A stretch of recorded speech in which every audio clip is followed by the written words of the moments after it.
नमस्कार दोस्तों, स्वागत है आपका study for public service commission में। जैसे कि आप सभी जानते हैं कि सुप्रीम कोर्ट ऑफ इंडिया के द्वारा जो है कैलेंडर जारी किया जा चुका है और कैलेंडर के अंदर जो है सभी जो एग्ज़ाम्स होने वाले हैं इन फ्यूचर में के अंदर सभी की नोटिफिकेशन से लेके जो है ज्वाइनिंग तक की डेट जो है मेंशन करके बता दी गई है। इससे पहले जो है मैं जेसीए के बारे में कंप्लीट जो है वीडियो बना चुका हूं। जेसीए यानी कि जूनियर कोर्ट असिस्टेंट के बारे में कंप्लीट डिटेल बता चुका हूं, जैसे कि उसकी एलिजिबिलिटी क्राइटेरिया क्या रहने वाला है, एज क्या रहने वाली है, एलिजिबिलिटी क्वालिफिकेशन क्या रहने वाली है, कौन कौन बच्चा अप्लाई कर सकता है, सैलरी कितनी क्या कुछ मिलने वाली है, exam pattern, syllabus, complete detail मैं उसके अंदर मैं आपको बता चुका हूं। और उसके अंदर जो एलिजिबिलिटी क्राइटेरिया रहने वाला है, नॉर्मल ग्रेजुएशन वाला कोई भी बच्चा उस पोस्ट को अप्लाई कर सकता है, लेकिन कुछ पोस्ट ऐसी ऐसी होती है जिनके अंदर जो है स्पेशल क्वालिफिकेशन वाले बच्चों को जो है अप्लाई करना होता है। और ऐसी ही पोस्ट की बात हम इस पर्टिकुलर वीडियो के अंदर करने वाले हैं,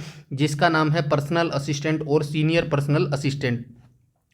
तो ये दो प्रकार की पोस्ट जो है सुप्रीम कोर्ट के अंदर आने वाली है। इसके अंदर जो है सैलरी भी बहुत अच्छी आपको मिलने वाली है, लगभग 80 से 90 हज़ार जो है सैलरी आपको मिलने वाली है। और जो बच्चे शॉर्ट हैंड करते हैं या फिर जिन बच्चों को शॉर्ट हैंड आती है उनके लिए ये एक गोल्डन अपॉर्चुनिटी हो सकती है। तो इस पर्टिकुलर वीडियो के अंदर हम इसी भर्ती के बारे में बात करने वाले हैं। सुप्रीम कोर्ट ऑफ इंडिया के अंदर पर्सनल असिस्टेंट और माफ़ कीजिएगा, पर्सनल असिस्टेंट और सीनियर पर्सनल असिस्टेंट के बारे में बात करने वाले हैं। तो चलिए शुरुआत कर लेते हैं वीडियो की।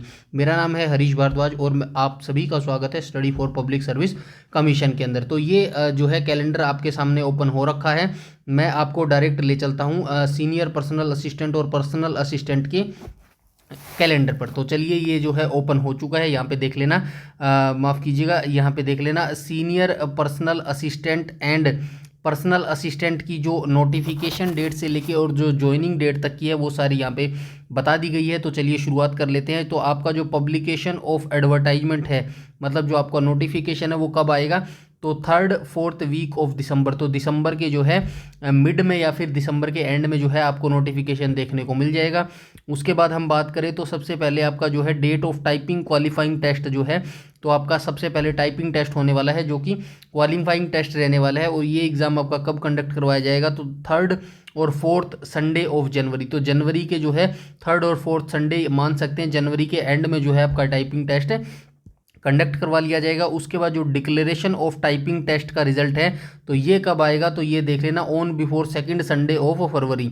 तो फरवरी के जो है मिड में जो है आपका टाइपिंग टेस्ट का रिजल्ट आपको देखने को मिल जाएगा। उसके बाद stenography skill test, MCQ test और डिस्क्रिप्टिव टेस्ट, तो ये सभी जो है टेस्ट आपके एक ही दिन होने वाले हैं। यानी कि सबसे पहले आपका टाइपिंग टेस्ट होगा, उसके बाद जो सेकंड स्टेज में होगा जो आपका स्टेनोग्राफी स्किल टेस्ट होगा, एमसीक्यू टेस्ट होगा यानी कि ऑब्जेक्टिव आपका जो रिटन एग्जाम होगा, और जो साथ में डिस्क्रिप्टिव टेस्ट होगा। ये तीनों एग्जाम आपके एक दिन होने वाले हैं। और किस दिन होंगे, तो यहाँ पे देख लेना 4th Saturday Sunday of February. तो फरवरी के एंड में जो है ये आपका कंडक्ट करवा लिया जाएगा। उसके बाद इसके रिजल्ट की बात करें तो declaration of result and list of eligible candidate for interview. तो जो बच्चे successfully stenography skill test, MCQ test और डिस्क्रिप्टिव टेस्ट को क्वालिफाई कर लेंगे तो उन बच्चों का बाद में जो है इंटरव्यू कंडक्ट करवा लिया जाएगा। और ये जो डिक्लेरेशन ऑफ रिजल्ट है ये कब तक आ जाएगा, तो मार्च के लास्ट वीक में जो है आपका रिजल्ट आ जाएगा। उसके बाद जो आपका इंटरव्यू है यहाँ पे देख लेना कंडक्ट ऑफ इंटरव्यू। तो आपका जो इंटरव्यू है वो कब कंडक्ट करवाया जाएगा, तो यहाँ पे देख लेना last week of April and first week of May. तो अप्रैल के लास्ट वीक में या फिर मई के फर्स्ट वीक में जो है आपका इंटरव्यू कंडक्ट करवा लिया जाएगा। उसके बाद बात करें publication of list successfully candidate and offer appointment letter, और जो आपका अपॉइंटमेंट लेटर है वो आपको कब तक मिल जाएगा, तो 3rd वीक ऑफ मई। तो मई के एंड में जो है आपको आपका ज्वाइनिंग लेटर यानी कि मिल जाएगा। तो ये भर्ती जो है दिसंबर में स्टार्ट होके मई में आपका एंड हो जाएगा। तो ये मान के चलिएगा मोटा मोटा 6 मंथ के अंदर जो है इस भर्ती को कंप्लीट करवा लिया जाएगा। तो 6 मंथ के अंदर जो है इस भर्ती को कंप्लीट करवा लिया जाएगा। ये कंप्लीट इसका जो है कैलेंडर मैंने आपको दिखा दिया है। अब हम चलते हैं प्रीवियस ईयर नोटिफिकेशन के ऊपर, जिसके अंदर हम जानेंगे कि क्या कुछ इसकी एलिजिबिलिटी क्राइटेरिया रह सकता है, क्या कुछ इसकी जो है एज रह सकती है, क्या कुछ इसका एग्जाम पैटर्न रह सकता है, क्या कुछ इसका जो है एग्जाम सिलेबस रह सकता है। जो डिटेल नोटिफिकेशन आएगा ऑलमोस्ट जो चीज़ें हैं वो सारी सेम रहती हैं, 19-20 का फर्क हो सकता है, बाकी जो चीज़ें हैं वो सारी यहाँ पे सेम रहने वाली है। तो चलिए हम जो है डिटेल नोटिफिकेशन पर चलते हैं, प्रीवियस ईयर नोटिफिकेशन पर चलते हैं। तो ये आपका जो है प्रीवियस ईयर नोटिफिकेशन यहाँ पे ओपन हो चुका है। तो चलिए इसको समझने की कोशिश करते हैं, यहाँ पे क्या कहा गया है। तो ये देख लेना, सुप्रीम कोर्ट ऑफ इंडिया की तरफ से ये नोटिफिकेशन जारी किया गया था। कब आया था तो ये देख लेना, 24 सितंबर 2019 को ये नोटिफिकेशन रिलीज़ किया गया था। उसके बाद हम पढ़ने की कोशिश करते हैं। Online application are invited who fulfil following essential qualification and other eligibility condition, preparation two separate panels fillings 35 and 23 vacancy. तो ये 35 और 23 रेशो के वैकेंसी आई थी, मतलब 35 वैकेंसी और 23 वैकेंसी आई थी senior personal assistant and personal assistant. तो मतलब है सीनियर पर्सनल असिस्टेंट की 35 वैकेंसी आई थी और जो पर्सनल असिस्टेंट की वैकेंसी वो तो 23 आई थी। Group B non gazetted post थी, मतलब ग्रुप बी के अंदर ये पोस्ट आती हैं। Level 8 and level 7 with initial basic पे रेट 47,000 और 44,000 रिस्पेक्टिवली। तो आप यहाँ पे देख सकते हैं ग्रुप बी के अंदर ये पोस्ट आती है और जो सीनियर पर्सनल असिस्टेंट की पोस्ट है वो लेवल 8 के अंदर आती है और जो पर्सनल असिस्टेंट की पोस्ट है वो लेवल 7 के अंदर आती है। तो लेवल 8 और लेवल 7 काफ़ी बड़ा नंबर हो जाता है। इसी हिसाब से जो है आपकी सैलरी बहुत अच्छी इसके अंदर मिलने वाली है। फॉर एग्जांपल मैं आपको बता देता हूँ, जेसीए की जो पोस्ट आपने प्रीवियस अगर मेरा वीडियो देखा हुआ जेसीए का जूनियर कोर्ट असिस्टेंट की, उसकी जो जॉब है वो कौन से लेवल में आती है तो ये लेवल में आती है, लेवल 6 के अंदर ये जो है जॉब आती है। और इसकी सैलरी ग्रोस कितनी बताई गई थी तो यहाँ पे 63,000 के समथिंग जो है प्लस 63,000 प्लस के पास जो है इसकी सैलरी बताई थी, मतलब कि जो अलाउंस वगैरह है उन सभी को जोड़ के। और यहाँ पे जो बेसिक सैलरी है सीनियर पर्सनल असिस्टेंट की यहाँ पे जो है आपको 47,000 मिलने वाली है और पर्सनल असिस्टेंट की जो है 44,000 मिलने वाली है। और जो है ग्रोस सैलरी इसके अंदर जो बनने वाली है आपकी लगभग 80,000 के आसपास जो है आपकी सैलरी यहाँ पर बनने वाली है। तो ये एक गोल्डन अपॉर्चुनिटी हो सकती है आप सभी बच्चों के लिए जिन जिन बच्चों को शॉर्ट हैंड आता है। आगे हम देख लेते हैं और भी देख लेते हैं, यहाँ पे डिस्कस कर लेते हैं।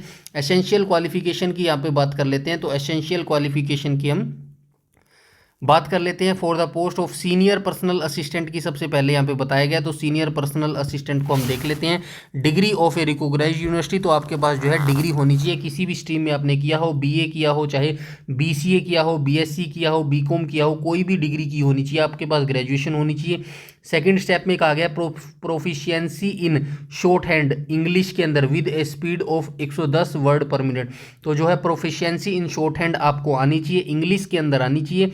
स्पीड आपकी जो है वो होनी चाहिए 110 वर्ड पर मिनट आपकी स्पीड होनी चाहिए। उसके बाद थर्ड में कहा गया knowledge of computer operation with typing speed of 40 word per minute. तो जो है कंप्यूटर को आपका जो है नॉलेज होनी चाहिए, कंप्यूटर के जो है क्वेश्चन भी आपसे पूछे जाएंगे और जो आपकी टाइपिंग स्पीड है वो 40 वर्ड पर मिनट जो है आपकी स्पीड होनी चाहिए। एक्सपीरियंस भी इसके अंदर मांगा गया, 2 year experience of working as stenographer. ये सीनियर पर्सनल असिस्टेंट की यहाँ पे बात हो रही है।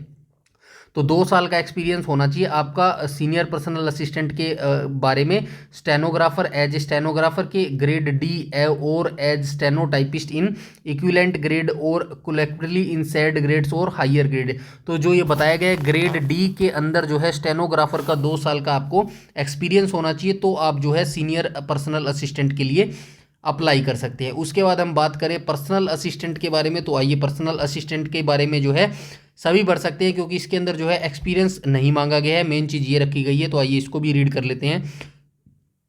For the post of personal assistant के बारे में देख लेते हैं। सबसे पहले आप जो है ग्रेजुएशन पास होनी चाहिए, किसी भी स्ट्रीम में आपने पास की है तो आप अप्लाई कर सकते हैं। सेकंड नंबर पे proficiency in short hand English के अंदर with A speed of 100 word per minute. तो जो है इंग्लिश की शॉर्ट हैंड आपको आनी चाहिए और जो स्पीड है वो आपकी 110 वर्ड पर मिनट होनी चाहिए।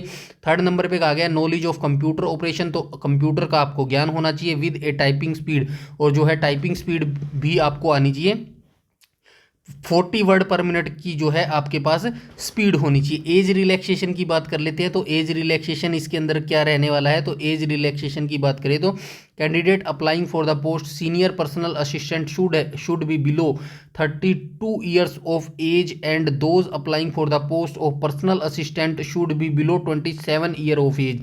तो ये देख लेना सीनियर पर्सनल असिस्टेंट के लिए जो है आपकी एज 32 साल से कम होनी चाहिए, और जो पर्सनल असिस्टेंट के लिए जो आपकी एज है वो 27 ईयर से जो है कम होनी चाहिए। Usual relaxation in age will be admissible candidate belonging ST OBC PH ex serviceman. तो इनको जो है रिजर्वेशन मिलता रहेगा जैसे सभी भर्तियों में मिलता है, जैसे कि SC ST को 5 साल का, OBC को 3 साल का, ऐसे जो है आपको रिलैक्सेशन मिल जाएगा। उसके बाद हम आगे पढ़ने की कोशिश करते हैं, तो यहाँ पे दिया भी गया है ये। अब जो है एग्जामिनेशन का मेथड आ गया है, एग्जाम पैटर्न और जो है एग्जाम सिलेबस आ गया है, इसको हम देख लेते हैं क्योंकि ये is the most important point things in this notification. तो चलिए हम पढ़ लेते हैं। Scheme of examination section for the post of senior personal assistant. तो सबसे पहले हम सीनियर पर्सनल असिस्टेंट का एग्जाम पैटर्न को यहाँ पे देख लेते हैं। तो चलिए देख लेते हैं यहाँ पे क्या कहा गया। सबसे पहले जो है आपका रिटन टेस्ट यहाँ पे देख लेना। रिटन टेस्ट में क्या कुछ कंडक्ट करवाया जाएगा, ऑब्जेक्टिव टाइप आपसे जो है क्वेश्चन पूछे जाएंगे with multiple choice answer containing 100 question. तो 100 क्वेश्चन आपसे पूछे जाएंगे MCQ टाइप के। कंसिस्ट ऑफ 50 जर्नल इंग्लिश, तो 50 क्वेश्चन आपसे जर्नल इंग्लिश के पूछे जाएंगे। 25 जर्नल एप्टीट्यूड, 25 क्वेश्चन आपसे मैथ के पूछे जाएंगे बेस्ड ऑन लॉजिकल रीजनिंग और excluding question relating to arithmetic, and 25 question जो है आपसे जर्नल नॉलेज यानी कि GK GS से आपसे पूछे जाएंगे। तो ऐसे मिलाकर जो है आपसे 100 क्वेश्चन पूछे जाएंगे।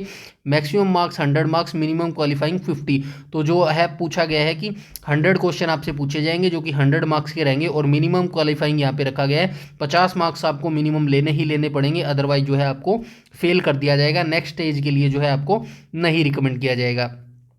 उसके बाद जो है objective type computer knowledge test भी आपका लिया जाएगा साथ में, क्योंकि जो ऊपर पूछा गया, ऊपर बताया गया था कि भैया आपको जो है कंप्यूटर की नॉलेज भी होनी चाहिए। तो इसी हिसाब से जो है maximum marks 10 and maximum qualifying marks 5 marks. तो 10 मार्क्स का जो है कंप्यूटर आपसे पूछा जाएगा, और जो है मिनिमम 5 मार्क्स लेने अनिवार्य है, अदरवाइज जो है आपको फेल कर दिया जाएगा। तो और जो ड्यूरेशन की बात करें तो 1 घंटा 45 मिनट जो है इस एग्ज़ाम के लिए आपको मिलने वाले हैं।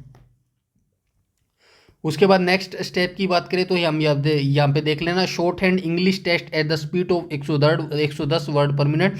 तो शॉर्ट हैंड इंग्लिश में आपसे ली जाएगी जिसमें आपकी स्पीड 110 वर्ड पर मिनट होनी चाहिए।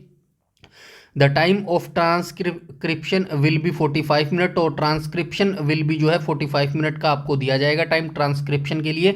Maximum mistake permissible 5% of total words detected. तो 5% से ज़्यादा आप जो है मिस्टेक यहाँ पे नहीं कर सकते। मेथड ऑफ ग्रेडेशन का यहाँ पे दिया गया है, तो ये मेथड आप देख लीजिएगा, आप काफ़ी समझदार बच्चे हैं। और समय की बात करें तो 7 मिनट आपको इसके अंदर मिलने वाले हैं।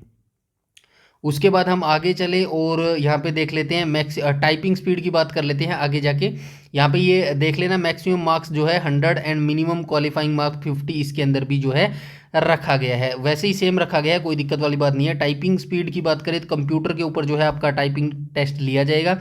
मिनिमम स्पीड जो है आपकी 40 वर्ड पर मिनट होनी चाहिए। लेस देन 3% मिस्टेक अलाउड, तो 3% जो है मिस्टेक आप कर सकते हैं, 3 से ज़्यादा अलाउड यहाँ पे नहीं है। मैक्सिमम मार्क की बात करें तो 10 मार्क्स का होने वाला है, और मिनिमम मार्क्स जो है आपको 5 मार्क्स आपको यहाँ पे लेने पड़ेंगे, और 10 मिनट का आपको यहाँ पे समय दिया जाएगा। ये सभी जो है टेस्ट क्वालिफाई करने के बाद जो है आपको इंटरव्यू के लिए कॉल किया जाएगा, जो कि इंटरव्यू आपका 25 मार्क्स का लिया जाएगा, और मिनिमम क्वालिफाइंग जो है 13 मार्क्स आपको इसके अंदर लेने पड़ेंगे, अदरवाइज जो है आपको फेल कर दिया जाएगा। फाइनल मेरिट लिस्ट में आपका नाम नहीं आएगा, मिनिमम आपको 13 मार्क्स लेने पड़ेंगे। तो ये कंप्लीट डिटेल हमने जान ली है सीनियर पर्सनल असिस्टेंट के बारे में। एग्ज़ाम पैटर्न, एज के बारे में, एग्ज़ाम सिलेबस के बारे में जान लिया। अब हम चलते हैं पर्सनल असिस्टेंट के बारे में, क्योंकि मोस्टली बच्चे इसी के अंदर अप्लाई करने वाले हैं। इसके अंदर जो है 2 साल का एक्सपीरियंस नहीं मांगा जाता। तो चलिए पर्सनल असिस्टेंट को भी देख लेते हैं। Scheme of examination selected for the post of personal assistant. तो यहाँ पे देख लेना, सबसे पहले आपका रिटन टेस्ट होगा। रिटन टेस्ट में आपका ऑब्जेक्टिव टाइप क्वेश्चन आपसे पूछे जाएंगे, मल्टीपल चॉइस क्वेश्चन 100 क्वेश्चन आपसे यहाँ पे पूछे जाएंगे। 100 क्वेश्चन में 50 क्वेश्चन जो है आपके जर्नल इंग्लिश क्वेश्चन पूछे जाएंगे। 25 क्वेश्चन जो है आपके जर्नल एप्टीट्यूड क्वेश्चन पूछे जाएंगे बेस्ड ऑन लॉजिकल रीजनिंग, और जो है 25 क्वेश्चन आपके GK GS से पूछे जाएंगे। तो ऐसे जो है आपके 100 क्वेश्चन पूछे जाएंगे। 100 क्वेश्चन जो कि 100 मार्क्स के रहने वाले हैं, और मिनिमम जो है 50 मार्क्स आपको इसके अंदर लेने पड़ेंगे। और जो टाइम ड्यूरेशन यहाँ पे रखा गया है 1 घंटा 45 मिनट आपको इसके लिए समय मिलने वाला है। उसके बाद जो है objective type computer knowledge test आपका लिया जाएगा, जो कि 10 मार्क्स का रहेगा और मिनिमम आपको 5 मार्क्स इसके अंदर लेने होंगे। सेकंड नंबर पे जो है आपका शॉर्ट हैंड इंग्लिश टेस्ट यहाँ पे कंडक्ट करवाया जाएगा, जो कि 100 वर्ड पर मिनट आपकी स्पीड होनी चाहिए। द टाइम फॉर ट्रांसक्रिप्शन के लिए 45 मिनट आपको दिया जाएगा और मैक्सिमम मिस्टेक परमिशेबल जो है 5% जो है आप यहाँ पे मिस्टेक्स कर सकते हैं, इससे ज़्यादा आप नहीं कर सकते। 7 मिनट आपको इसके लिए जो है समय दिया जाएगा। यहाँ पे मेथड ऑफ ग्रेडेशन दिया गया है, ये आप आराम से बैठ के देख लीजिएगा। उसके बाद हम चलते हैं आगे, टाइपिंग जो है स्पीड टेस्ट को यहाँ पे देख लेते हैं। थर्ड नंबर पे ये जो सभी जो दिए गए हैं ना, पहला दूसरा तीसरा, इन सभी में जो है अलग अलग से जो है मिनिमम क्वालिफाइंग दिया गया है।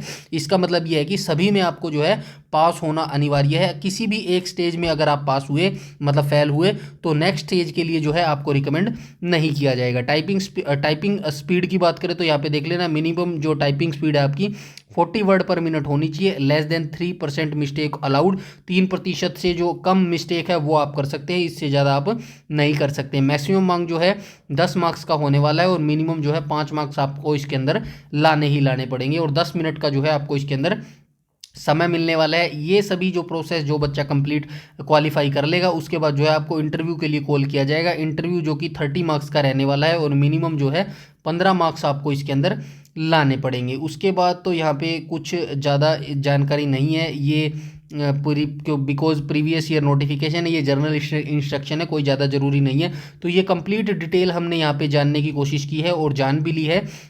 सारी डिटेल मेरे हिसाब से मैं आपको बता चुका हूँ। Exam pattern, exam syllabus, age, eligibility criteria, सारा सब कुछ मैं आपको बता चुका हूँ। फिर भी अगर आपका कोई डाउट है, कोई क्वेरी है या कोई भी सजेशन है पर्सनल असिस्टेंट और सीनियर पर्सनल असिस्टेंट के जॉब के रिगार्डिंग, तो आप कमेंट करके पूछ सकते हैं। और वीडियो अच्छी लगी हो तो लाइक कीजिएगा, शेयर कीजिएगा और चैनल पर पहली बार विजिट कर रहे हैं तो चैनल को सब्सक्राइब कर लीजिएगा और बेल आइकन बटन को टैप कर लीजिएगा ताकि समय पर आपको सारी नोटिफिकेशन मिलती रहे। यूट्यूब पर अगर आप हमें फॉलो करते हैं तो प्लीज़ हमारा टेलीग्राम ग्रुप जरूर से जरूर ज्वाइन कर लीजिएगा, बिकॉज सारी नोटिफिकेशन, सारी अपडेट हमारे टेलीग्राम चैनल पर ही प्रोवाइड करवाई जाती है। इस वीडियो में इतना ही रखते हैं, तब तक के लिए धन्यवाद।